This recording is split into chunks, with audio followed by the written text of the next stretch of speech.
Welcome to Getting Unstuck, the Innovation Station podcast. I'm Kirsten Richert, CEO of Richert Innovation Consulting. And I'm Jeff Ikler, Director of Quetico Career and Leadership Coaching. We've all heard the phrase, there are only two certainties in life, death and taxes. Yeah, but we like to offer a third certainty, change. Like a merry-go-round, society, technology, economies, business models, nations, the world are constantly revolving and evolving. Sometimes we're on the merry-go-round, but sometimes we're standing right in front of it, watching it go round and round, not knowing where or how to jump on and change with it. We started Getting Unstuck to help individuals and organizations to think differently about change, not as something to fear, not as something they constantly have to react to, but as something they can initiate for their own productive purpose. Looking at change differently requires us to shift. And to facilitate that shift, we have to recognize the internal and external obstacles that stand in our way of making productive change. But perhaps most importantly, looking at change differently requires us to be very clear about what we want, what we're shifting to, what results we need. To help facilitate change, we provide tools, techniques, and the wisdom of those who are personally navigating and or leading others on the journey. And one of those helping others on the journey of change is Oksana Esberard. Welcome, Oksana, to Getting Unstuck. Hi, guys. Glad to be here. Yeah, good. We met Oksana at Sarah Elkin's 2019 No Longer Virtual Conference in Atlanta. And Oksana, if one of our listeners happened to sit down next to you at that conference and you've never met this person before, how would you have introduced yourself? How would you have explained what you do before the session started? And we want to do a little twist here. Two caveats. You can't mention your job title or your company, and we want you to say it in just one or two brief sentences. We're interested more in the essence of Oksana than the job title. That's a very good one. So I would say that I guide entrepreneurs and leaders to their next level emotional and mental expansion, so they can become better leaders and better fathers and for their lives and careers, for their personal lives and careers. And I do this with the tools of mindfulness and meditation. Great. That gives us a good hook, because we wanted to explain why we have somebody on our program talking about mindfulness and leadership when we're really, our focus is usually on organizational or individual change. So we're going to put those two together. As you know, we're doing some research on a book. And one of the things that we've run across is that it's very important for leaders to demonstrate emotional intelligence. But what struck us as we were doing our research is that it's almost like people expect leaders to jump into emotional intelligence. They don't really explain how you become emotionally intelligent. And what we're trying to do is kind of fill in that gap in the book to say, yes, you need to be an emotionally intelligent leader, but how do you get yourself to that point? And as we were doing the research, it seemed like authenticity, this point kept coming up time and time again, that authenticity was kind of the bedrock, if you will, for emotional intelligence, or the two kind of do a dance with each other. That if you're authentic, you can be emotionally intelligent. And if you're emotionally intelligent, you're demonstrating authenticity. So there's this interplay, this interesting interplay between the two. But then again, we said, how do you become authentic? We don't want to say you need to be an authentic leader. We wanted to provide the background for that. And authenticity is all about understanding your emotions, your values, what's important to you, who you really are as a person. And how do you strip away all those fake layers and those, that inner critic voice, if you will, that kind of gets in the way. That took us back to an earlier episode when we were talking about contemplative practices, all the different things that you can do to give yourself time to really think about who you are. And we talk about walking, dance, art. My favorite is fly fishing. I can become contemplative when I'm standing in the middle of a stream waving a stick at trout. So all those things can be used to help us really know who we are. And set us on the path of becoming more mindful, if you will. Does that make sense? Yes, absolutely. Good. Very good. So with that introduction, just tell us a little bit more about you. I've heard your backstory before, and we want to make sure that our audience knows who they're really listening to today. So if you can kind of dig in, how did you wind up doing what you're doing now? Well, it's actually an interesting story because I was the last candidate of teaching any of mindfulness and meditation tools or anything in regards to emotional intelligence. I'm originally from Russia. I was born in ex-USSR. And that world rotates a lot around survival and material possessions and not really proving yourself as a human being, but rather claiming your spot in the world, and everything is seen from the lens of fight. I was born and raised in what I call the far, far away, like in the Star Wars, where it's like the galaxy far, far away. So my region was called the Far East. It's on the Pacific coast, on the east between China and Japan, the northern parts of Japan, and the west coast is China. And my town translates as Far Mountains. It's literally called Far Mountain. So it was like 13 hours by bus from the major seaport area. So I won a lottery in a sense. I call it a lottery, but I was studying English pretty hard. There was an English speaking school there. What are the odds, right? And I won a scholarship when I was 16 to come to the United States. That was my first journey into the world and seeing there are other opportunities and possibilities. And from there, it was going with the flow, a lot with the flow of life. What I didn't realize, though, is our conditioning and the environment where you grew up has way more impact on you that we realize. Like you said, those layers that everybody needs to peel off to get to that authenticity. Well, I hit a wall because I did change my environment. I was no longer in the Soviet Union. I was no longer driven by principles of survival by the external environment. There's the world of abundance and comfort here. However, my inner world, I still was living at war and surviving for resources and being anxious and feeling lack about material, emotional, and spiritual essences of life. And it started to hit me in my face more and more and more in my relationships, in my work relations, and how I was perceiving the world. The bottom was when my dad died from the accident, and I literally was forced to face myself inside out. And I found a wellness center. I was in Asia at that time. I was living in Asia, in Hong Kong at that time, and that started me on this journey.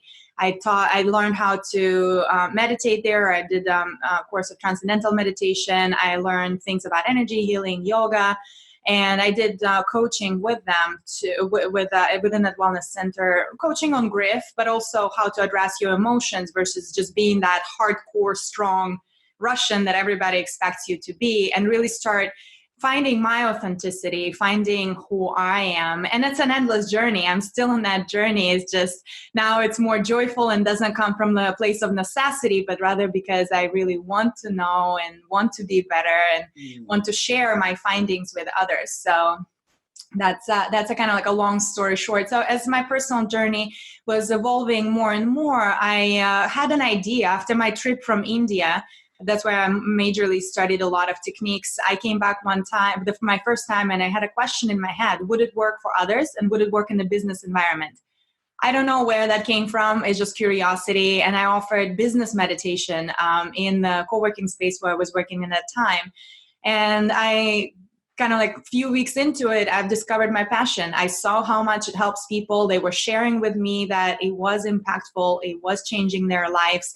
And in what way, personal, professional, relationship, a similar impact that it was on me. And I got inspired. So I looked up if there was a business in there. And there was a potential for business, and entrepreneur in me lit up again. And I decided that's what I want to do for the rest of my life, and I would make it work no matter what. So it's been 3 years since that I'm doing it business wise. I want to ask you, you've probably encountered any number of different types of leaders when you do your mindful training. And I'm really curious about the leader who's reluctant to do this kind of work. how would you get them started? What would you suggest that they could do to get past their reluctance? Maybe they haven't gotten past their fake self or their inner critic, but just the person who's really saying, I don't know if I want to do this. What do you do with them? Sure. Well, one thing that I say is that these practices would not find you if you're not ready. There is a certain level of readiness, and a lot of time it's most effective if there's a certain level of desperation, that are kind of like this essence of, I've tried it all already. I've tried time management. I did psychology. I did therapy. I went to, how to manage people courses, the sales courses. And usually as leaders, there are a lot of resources already there on the intellectual level and on physical level, meaning how to take care of yourself, time management, how do you manage this reality? How do you manage this world? What they have not tried, and what there are not so many resources yet out there, they're growing, but it's still not widespread, is the resources on emotional intelligence, the resources on mindfulness. And usually when I come into the picture, they've already tried many other tools. So they kind of have the openness to look at it and have something new. So my approach is to meet them where they're at. By that, I mean, if they're what they're concerned about, if they're concerned about their stress, either personal or their team levels of stress, that's where I'm starting to address. And with the leaders and the business minds in general, we come from the logical perspective. Luckily, there's a lot of medical and scientific research that I could prove that these tools are working and they're effective. And, here's why. I educate. First of all, is education. We're going from, what is your pain point? Then we educate them and we say, this is why it works. This is how it's going to help you with your pain point. Do you believe it or not? Do you want to test it out? And if they say yes, then I would give them the tools, because the work is all done by them. I'm a guide. I can only bring you the tools and introduce and see how it works. And then we kind of introduce and also another approach that I have is not just one tool, here's the solution, it's going to work. We're all different. So I usually, even within my workshops or within my private coaching, I do various approaches, because we are all different. You can respond to audio information. You, Kirsten, can respond to visual. Some people like sound. Some people want movement. Some people feel like they want this hardcore. Some people want just to relax and chill. So it's the matter of finding what would potentially work for them. What I'm looking for is the willingness to test something new and to go outside of your comfort zone. My job is not to take them too far out of the comfort zone, because then it becomes too scary and people will retract or contract, and they will say, I don't like it, it's too uncomfortable, it doesn't feel right, or something along those lines. So for our listeners who might not know that much about mindfulness, what are some key principles that you share about mindfulness to help them understand kind of what they're doing? Sure. In the classic definition of what mindfulness is, and there are kind of like more and more definitions being added up to it, it's your ability to control your focus and awareness in the present moment, non-judgmentally. So you are, instead of our regular default mode, we're either thinking about the past and what has happened, we are processing the learning mistakes. We can be present with the task where we're exactly doing, I'm completely looking at you, I'm listening what you're saying, I'm responding to your questions, or we can project in the future. I could be sitting here and thinking, oh, am I going to have coffee right after this? Or do I want to go and, commit to some appointments? A lot of people actually not present. They're operating in this past and future mode because that's what we are conditioned with, a lot of distractions and things. So mindfulness is science of how can we become or regain the skill to be more present. And a lot of it is about not judging, because a lot of time I am present, but I don't like what I see.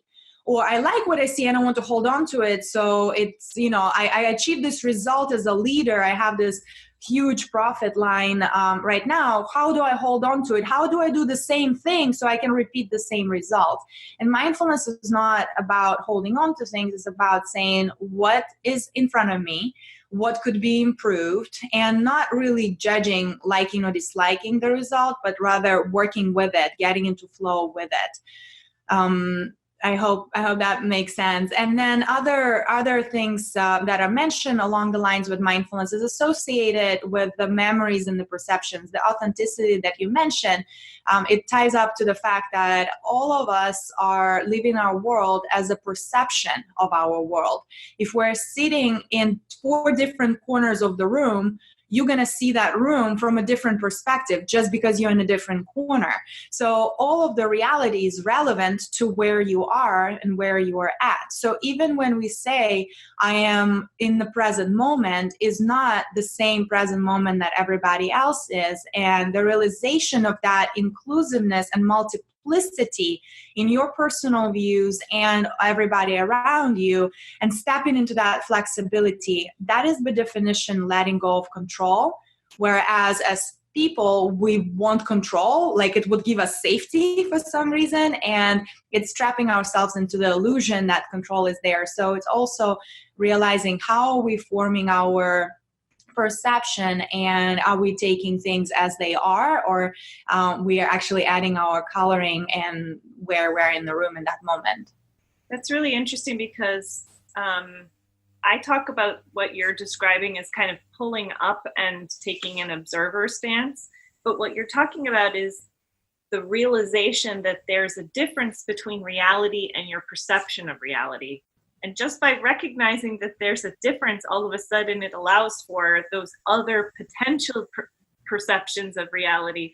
And I think something that you just said really gave me that aha moment, because we've talked a lot about how a leader needs to be respectful of other people's perspectives in an organization, but not exactly how you get to that. And what you just described, that understanding that there are multiple perspectives, that's part of the practice there. Yes, well, mindfulness in general comes from the Eastern philosophies of Buddhism and Taoism, and it comes from the understanding of that multiplicity and inclusiveness and realization of the infinite possibilities in the universe. And there are really infinite possibilities there. And so if you And in business, we actually tend to do the opposite. We tend to zoom in into solution problem oriented routes. So these practices are bringing what we were missing. We in the Western world will tend to zoom in into solution. If there is a pain, here's the pill. If there is the black, here's the white. We kind of tend to have this black or white approach, whereas in Asian tradition, it's all about fluidity and infinity and multiplicity. And I believe that there's place for both. The world is a duality. You cannot be too much of a fluid, otherwise your head going to be always in the sky and you don't get accomplished anything. But at the same time, zooming in and focusing on one thing and just having a door view of what you see, it limits us, and that's lack of creativity. And as per, I recently read about the study that IBM conducted a study of 1,500 CEOs, and they discovered that creativity is the number one desired skill in CEOs. So for me, creativity is your ability to widen your perception and the view, so then in any given scenario, you can draw upon in many views and find a more creative solution versus kind of digging into your mental box and saying, what has happened similar before in my past? Here's the solution based on that. So it's opening yourself up, expanding. That's why I say I'm a guide to expansion of that mental and emotional regulation that you can. And people are contracted in the Western world, and as leaders, we learned and we were educated how to contract. So in a sense, I'm teaching people how to expand again. And what does it feel like? And it's scary and it's intimidating. It's fascinating because I just did a lecture on the controlling function of management. And I was trying to talk with my students about that, because typically the moment that they perceive a problem, they just create a solution to their initial perception of the problem. And I was working them through the tool called the 5 whys, where you actually have people say, okay, so our profits are down. Why is that? Oh, because we've had a lot of inventory loss. Okay, so why is that? Because we're not tracking our inventory on a regular basis. And why is that? Because we don't have any systems in place. And why is that? Because the person who knew a lot about putting systems in place has now been moved into a different department, and we don't have that skill set anymore. All of a sudden, then there's the solution. But what you're speaking to is, if you think that it's problem solution, you would have picked something very high before you actually drilled down to some of the root causes. And what you're talking about right now, I'm like so excited about, because it's like that's the opening that allows you to go deep, to actually look at what might be contributing to this situation without instinctively going straight to the solution. Because when you go straight to the solution, invariably you never really get at those root causes. Exactly. And confession time.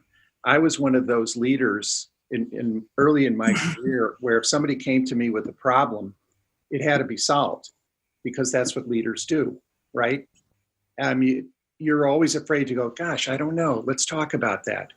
So one of the big hurdles that I see leaders having to overcome is the willingness to give themselves the ability to pause, to step back so that they can see different perspectives.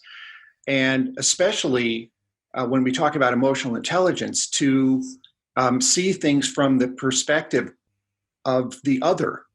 We're seeing it from ourselves. We're not necessarily putting ourselves in their shoes. So can you talk a little bit about, where you've encountered working with leaders on this idea of giving themselves the ability to pause, to step back, to give them that breather space? Well, this is actually something that I kind of ask them to do as one of the steps, is scheduling the time. We start there. I always say, reasonably to your schedule and to your perception of how much you can contribute, what time are you ready to devote to our practice? So I make them decide what is that time. If they tell me it's 5 minutes, fine. If you tell me 10 minutes, it's fine. If you tell me it's 30 minutes, fine. I will take and create a practice that will take that time that you tell me you have. Because the practice is what makes that ability to take the third-party perception, connect with yourself. We live in the environment where pausing and stopping and reflecting is not culturally accepted. Exactly. But this is exactly what's needed. We must stop and kind of let the energy settle and realize what is happening, get that multiplicity, and that requires us to pause on a human level, the contemplation, reflection. You don't really need to sit and meditate with your closed eyes, but you need to have that space. So it becomes part of the condition of working together. If you want to make the changes, then you need to budget in the schedule. And I call them clarity breaks. I call them mindful breaks. I call them vigilant breaks. It depends on, as I said, we need to meet where a person is. So, mindfulness practice, part of it is literally you take 1 minute out of your day, 2 minutes throughout the day, and you either follow your breath or you pause, you're silent, you're still, so you can catch up to yourself. So all of these practices require the pause. There are some where you can do something on the go, but it's not the norm. It's more of an exception. And again, us adjusting these practices to the modern lifestyle. But we never start there. We start with how much time can you devote a day to sit and do nothing? And I let them decide for themselves. And usually it's a big pause. And usually it's a big negotiation. Within, you can see you can feel the wheels are spinning inside the head. And then it's about discipline and sticking to it. Well, you said this is what you want to do, so I'm kind of accountability coach as well. Then do that. So then I just want to make sure I understand it. If I do that, if I get in the habit of taking those clarity breaks, am I more apt when I'm confronted with a problem in the moment, am I more apt to go, stop, give yourself the ability to pause, to think this through? So on the one hand, the clarity break takes me out of the business situation. I'm sitting quietly by myself. When I practice that, does it then give me the ability, if I'm in the moment of trauma in the business world, to take that pause? Absolutely. That's the training. It's exactly what you're training. It's like the war zone. Would you expect the soldier to just go and start being incredibly skillful with the weapons and how to handle difficult situations? No, right? You do the training. You train the skills, you train the techniques. Mindfulness and meditation is exactly that training. What we are usually prompt to do is when somebody comes with that problem, like you said yourself in the conviction time, that you want to give some kind of solution, and it feels almost like an obligation as a leader that you have to. But that is not even the best form of leadership. As a leader, taking a moment to yourself and understanding, do I even have enough information, resources, and emotional regulation right now to make that call? Because if I'm reacting, that's the difference between reacting and responding. With the reaction, I just want like a ping pong, put the ball outside, so then out of my table, I can continue what I'm doing. Within response, you pause, and you evaluate. And good leaders in my practice, they will tell you, hold on, give me 30 seconds to think about it. And they will go silent. And they will go and put together all the things in their head. Like you can see they're thinking, they're analyzing. And then sometimes the answer could come out unexpectedly as, I don't know. This is authenticity. This is vulnerability. I don't know, but I know a person that could help us solve or shed more light on this. Or say, in my opinion, this is what needs to be done in order to resolve. So it just comes a more educated view. And also it takes into account a more long-term perspective versus short-term gains. Right. Our natural response is short-term gains. How can I get it off the table? How I can get out of the pain as fast as possible? And usually it's not the best response long-term, and then other issues start popping up out of that. So you want to avoid it as a meaningful leader, and you want to empower your team. If you're constantly that person that gives all the solutions, people don't have empowerment and they don't have engagement. They don't feel like they have stakes in that game, and it creates all sorts of morale issues and dissatisfaction within the team as well. So you want to empower people to make those decisions and be a guide versus a solution maker all the time. It's like you're talking in Jeff's language. It's really fun.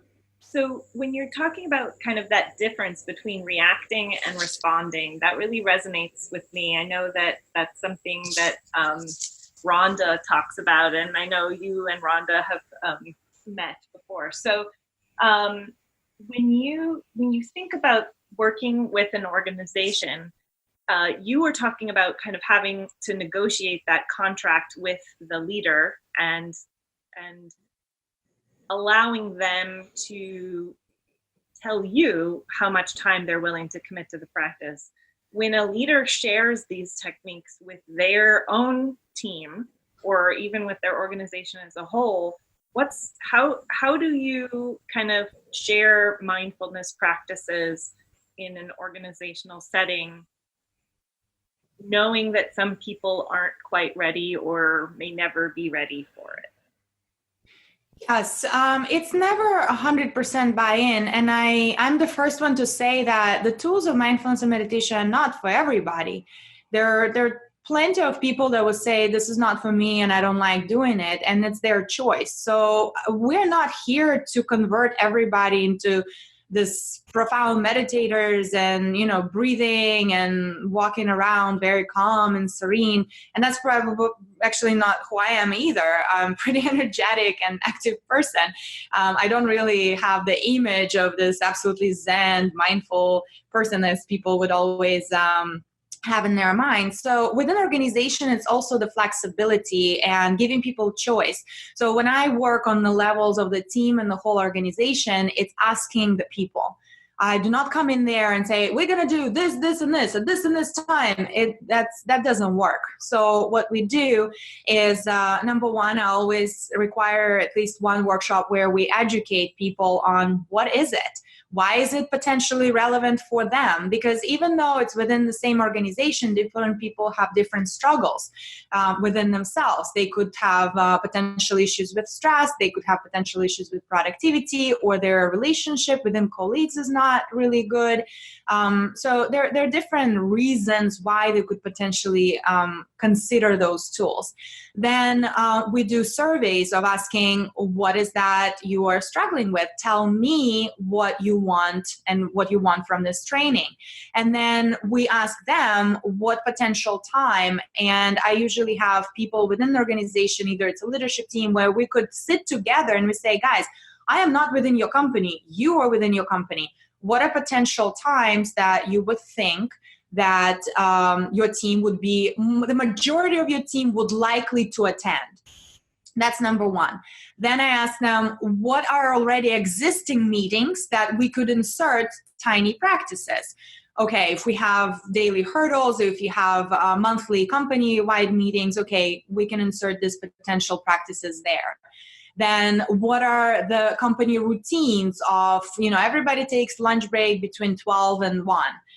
What can we do during that time? So as we go through the training, and my trainings are 12 months and more, so it's not something that I come there and I put all of that pressure. So it's slowly, step by step, we're adding tools and techniques. We are not taking anything outside from the organization. I don't come in there and say, stop this is nonsense, you're being unmindful. It's very organic. So I do a long time of assessment. I visit them. I talk to them. I talk to the leadership team, to as many people, almost, I call it mindfulness consultancy. That's the first step. And then I start introducing the tools, and I always give them the reasons why these tools, why you should consider these tools. And it's always a practical aspect and scientific aspect. And then we introduce more and more and more tools as you go. So people, when we start, they're always going to be about 20% really into meditation. I want to start, I want to do, and they start. But then as I introduce more and more tools, others start to see those that are, I call them early innovators, early adapters, and they start to see the examples, and they start to see, oh, actually, it seems like fun, and it seems like they're more relaxed, and it seems like they're just more happy and more productive. So they start to see, well, I cannot do morning meditation, but there is an evening option, or I can do this thing at lunch. So they start slowly, I call it recruiting. You kind of recruit more and more people as you go. And that's the goal, just by showing them, and it spreads within the organization versus me coming in and tell them what to do. Awesome. So if we were to walk into a building, and this is a building where you've been working with people for a year, so they're very attuned to mindfulness, they're very attuned to having, to pausing, looking at different perspectives. How is that culture going to exhibit differently than if we walked into a building where people have not been exposed to mindfulness? What would we see? What would we feel culturally?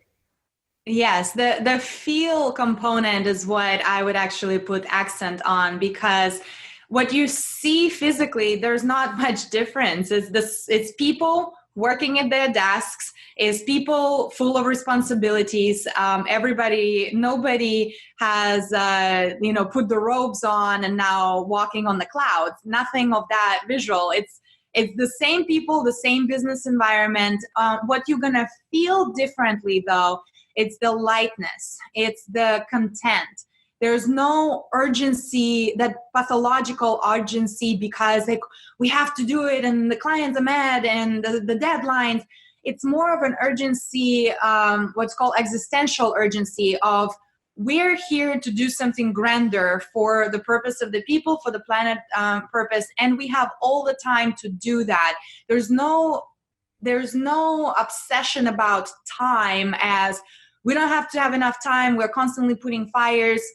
It's more an essence of calm productivity where people are knowing what they're good at. They do that because they love to do that. And on an energetic level, it just feels lighter. It's like, what is the difference between walking into the hospital and walking into the church, right? The energy is different. What is the difference between walking up into the courtroom and walking up into the kindergarten? Like, it's just, we feel lighter in certain places than in the other. It's because we add less of that angst and stress into the emotional soup that we are all boiling in pretty much. So the energetic impact is just, you like to be there. You don't know why, but you feel like you can just stay and you feel like you belong right away, and everybody's super nice and you don't even know them, and you feel like they're friends and family that you all were longing for and you don't want to leave. No, I Sold.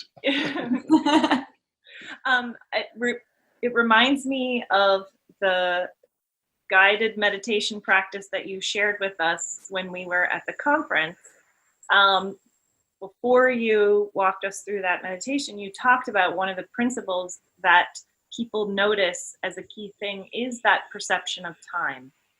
That time is one of those things that changes. Your perception of time really changes within the contemplative practices.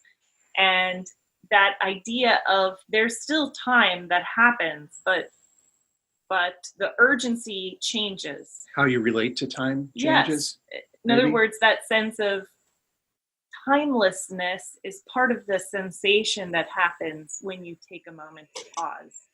And that pulling out of your story about time and getting more into your experience of time is something that happens. So I would love it if you could share with us one of your meditations so that people could kind of get a feel for that.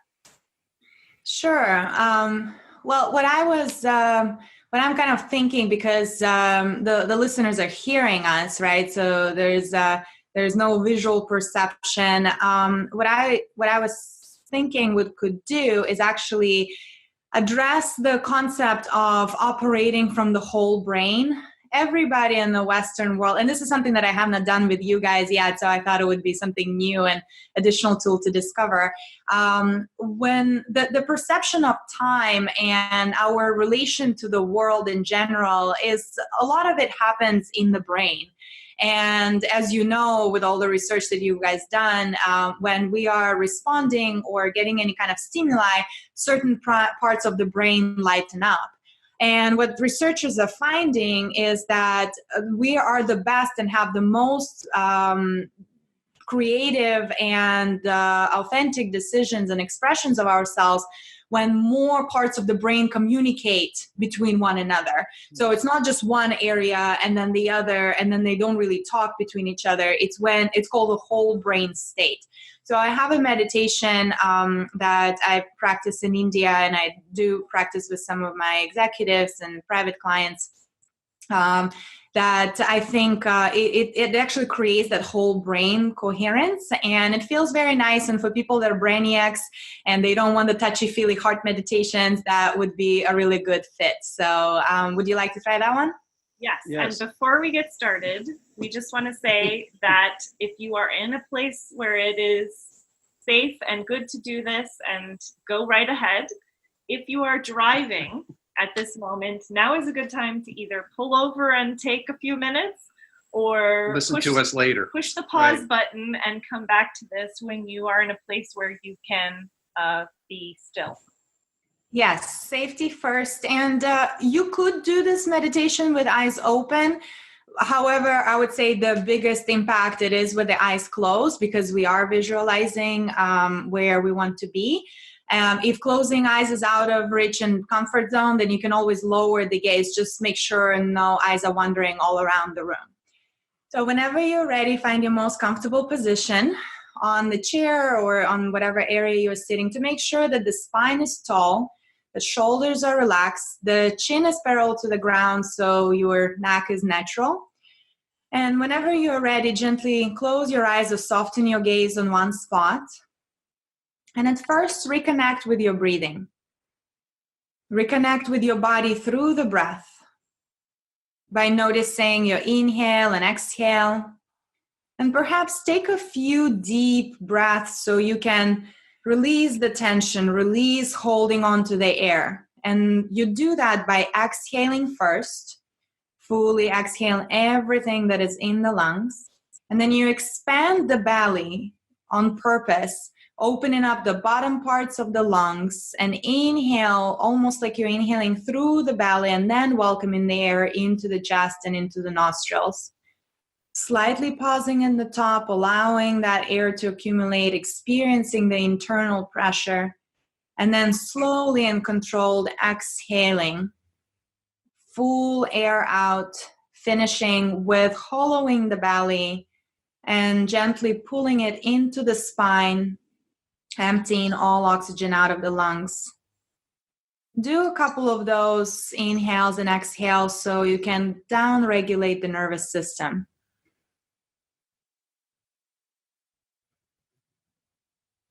Breathing through the nose.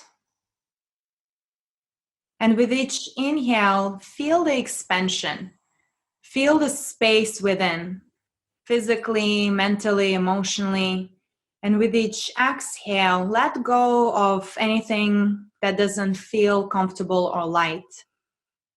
Closing any mental files, releasing any tension in the body. And if you need to adjust yourself in this moment, if something doesn't feel comfortable the way you sit, relaxing the shoulders, relaxing the face, softening the space between the eyebrows, softening the belly. Return to your normal breath,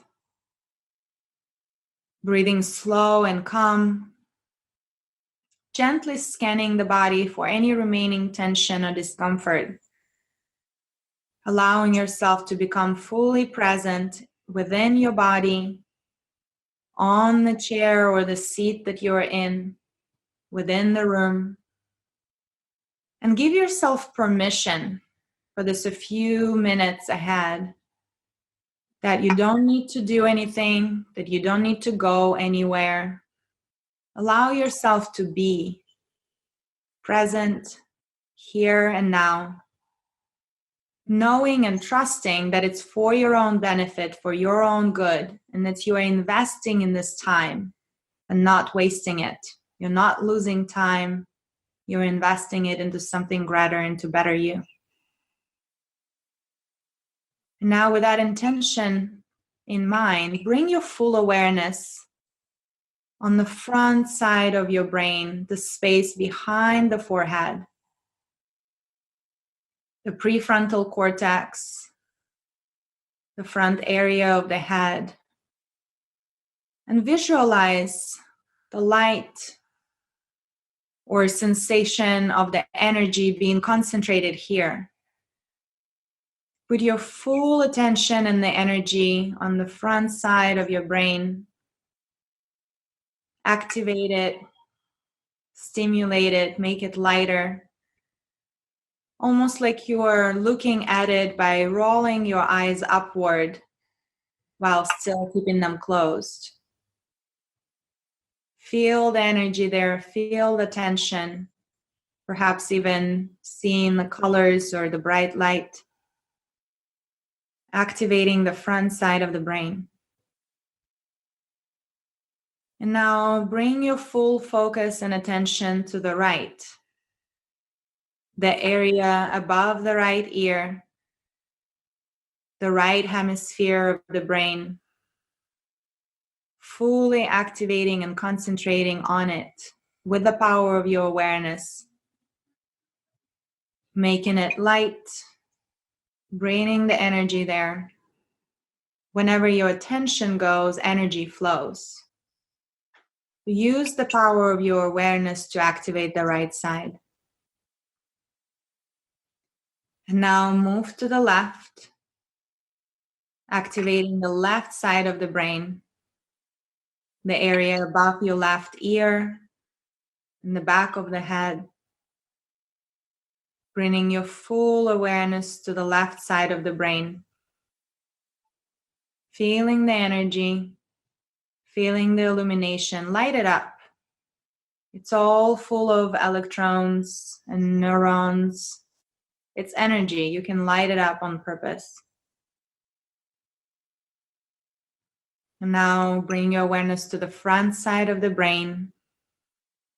Activate, energize.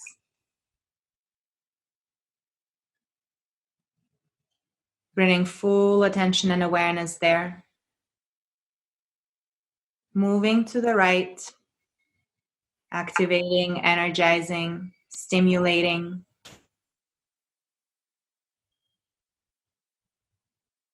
Moving to the left. Feeling the left side of the brain. Consciously being all in it. Activating, lightening up. Moving to the front. The prefrontal cortex, the newest part of the brain. Activating, stimulating.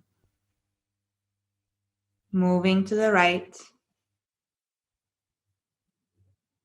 Experiencing your right part of the brain as light, as energy, even physical sensations.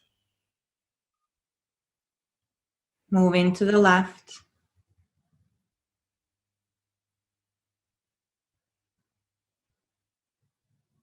Coming to the front.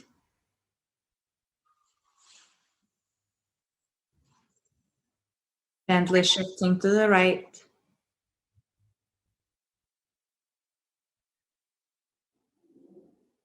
And shifting to the left.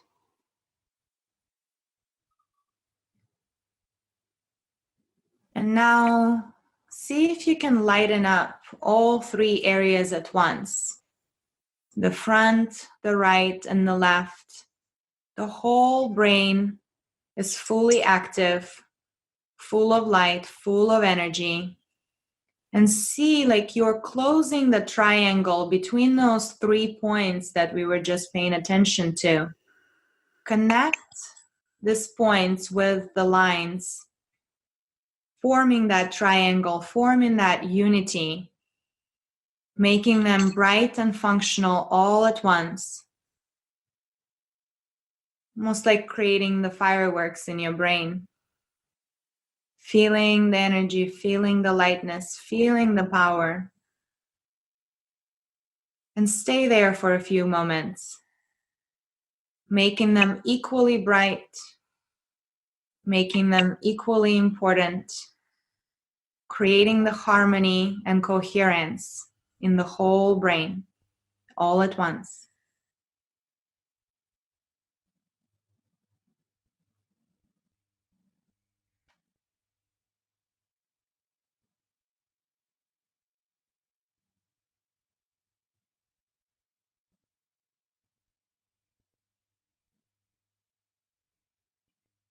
And allow yourself to get into that feeling.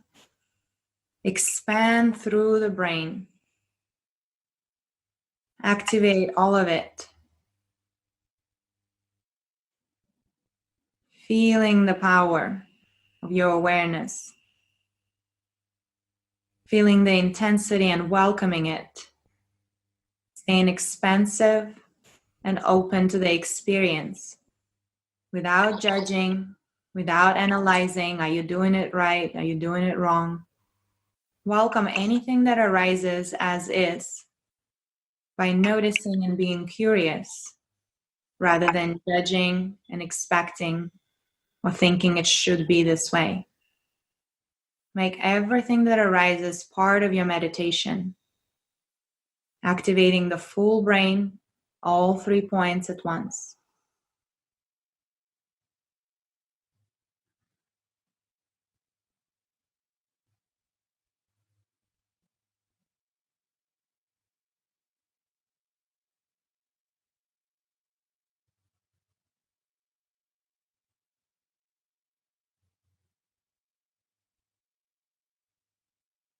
And now slowly start to deepen your breath again, bringing your attention and awareness to your body through your breath. Noticing your inhale and exhale. Let's take one deep inhale together, but first fully exhale.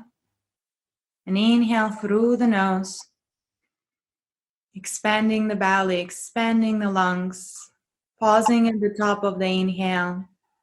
And as slowly as you can, exhale, fully arriving into the body, feeling the seat underneath you, feeling the connection of the palms and the legs with the body.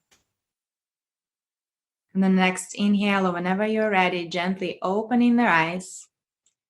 First, slowly introducing yourself into the world and the world to you. And if you want to move in a certain way, just stretching, coming back gently, waking up before you start and getting up and moving on with the day.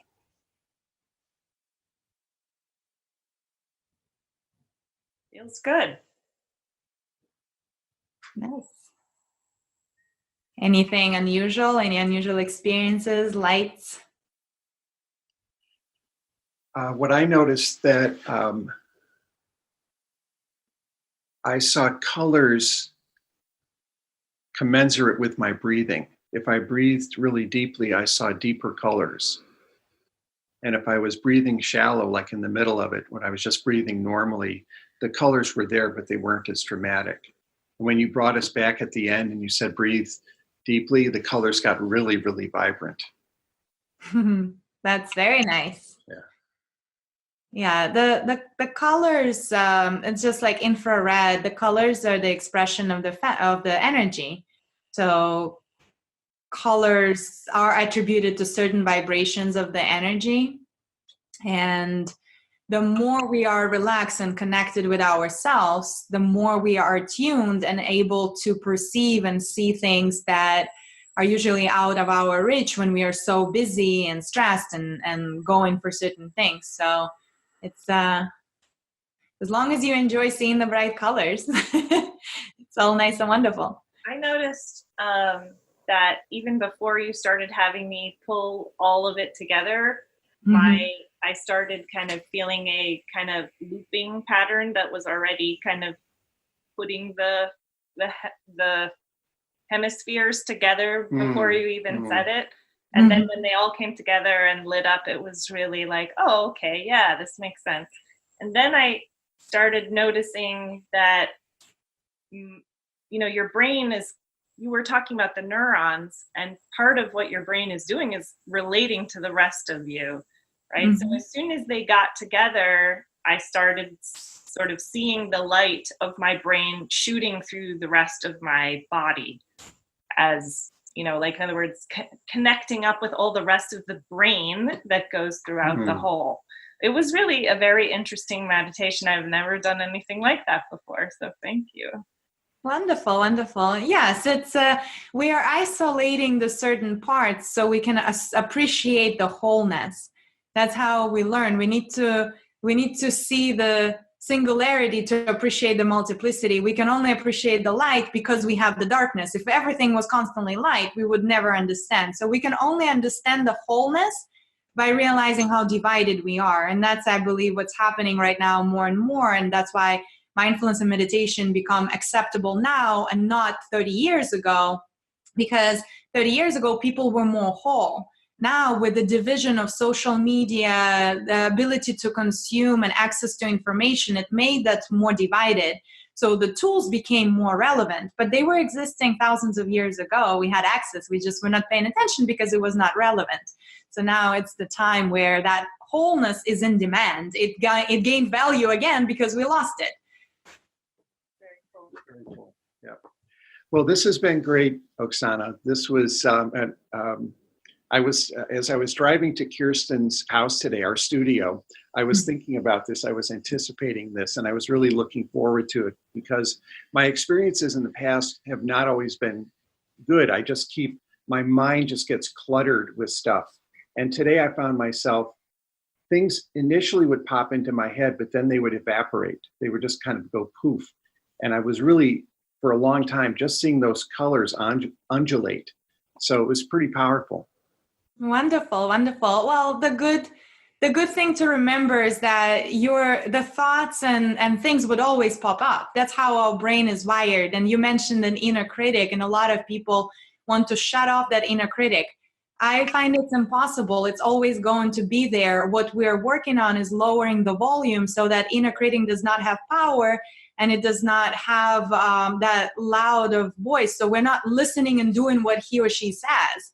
We know it's there. It's the function of our brain. It's conditioned that way. So we keep safe and we are attuned to the environment for survival. It's still relevant and it's still important, but we don't give all the power to it. So, that perspective and the colors. And so we find more joy into not being so associated with that inner critic. And that's what you've experienced today. So congratulations. That's the time well spent. So is there one last parting thought that you want to share with our listeners today? I would say that, and it might sound like cliche, but unfortunately, this the universal truth. These practices are quite easy to understand intellectually. Everything around them is absolutely intuitive, and it makes sense on the logic sense. However, what we perceive with logic and what we perceive as emotional and kind of habitual perceptions are related to different parts of the brain. So you can only benefit from these practices is by doing. It is taking the breath. It is pausing. It is scheduling the time to meditate. Not just saying I will meditate. It's scheduling the time, preparing the space the night before, knowing what technique you're going to be using. So I would encourage that don't only think about how beneficial these things are, you only rip off the benefits by consistently practicing. And I would leave you with this. Whether you go swimming for 30 minutes or 30 seconds, you're still wet. So get wet daily. Doesn't matter how long you're in the water. So just practice a little bit and every day. Excellent. Thank you so much. Join us next time on Getting Unstuck. Bye, everybody.